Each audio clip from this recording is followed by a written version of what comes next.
Hi welcome to MVR Logics గణితపు గుర్తుల పరీక్ష మ్యాథమెటికల్ ఆపరేషన్ నుండి వన్ ఆఫ్ ద క్వశ్చన్ మనం డిస్కస్ చేస్తున్నామండి.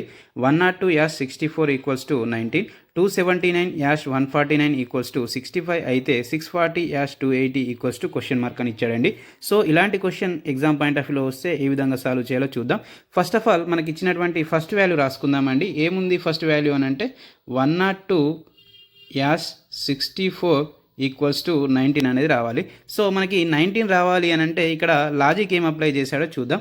ఫస్ట్ మనకి ఇక్కడ 102-64 చేశాడండి. చేస్తే మనకి ఎంత వస్తుంది అని అంటే మనకి 38 అనేది రావడం జరుగుతుందండి. 38కి మనకి ఏం చేస్తే 19 వస్తుంది అని అంటే బై 2 చేశాడు. చేస్తే 2 1 2 2 9 18 కాబట్టి మనకి ఎంత వస్తుంది అని అంటే 19 వస్తుంది. అంటే ఇక్కడ మనకి ఏ లాజిక్ అప్లై అయింది? ఫస్ట్ ఆఫ్ ఆల్ ఏం చేశాడు అని అంటే 102లో నుంచి 64 చేశాడండి. మైనస్ చేస్తే మనకి 38 వచ్చింది.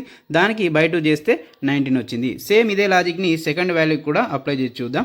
ఇక్కడ వస్తుందా లేదో చూద్దామండి. ఇక్కడ 279 మనకి 149 అనేది ఇచ్చాడు. ఇస్తే మనకి ఎంత రావాలి అని అంటే 65 అనేది రావాలి. సో మనం ఇక్కడ ఫస్ట్ ఏం చేయాలి అని అంటే మైనస్ చేయాలండి. 279 మైనస్ 149 చేస్తే మనకి ఎంత వస్తుంది అని అంటే 130 అనేది వస్తుంది. 130కి ఏం చేశాడు? మనకి బై 2 చేయాలండి. చేస్తే 2 1 2 6 12 2 5 10 కాబట్టి మనకి 65 అనేది వచ్చింది. ఇదే లాజిక్ని అప్లై చేసి మనం థర్డ్ వాల్యూ యొక్క ఆన్సర్ ఏంటో మనం ఫైండ్ అవుట్ చేద్దామండి. ఫస్ట్ ఆఫ్ ఆల్ ఇచ్చినటువంటి వాల్యూని ఏం చేయాలి అని అంటే రాసుకుందామండి.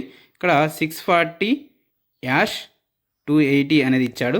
మనం ఏం చేయాలి? ఫస్ట్ ఆఫ్ ఆల్ 640 మైనస్ 280 చేస్తే మనకి ఎంతైతే వాల్యూ వస్తుందో దాన్ని బై 2 చేస్తే మనకి ఆన్సర్ అనేది వస్తుందండి.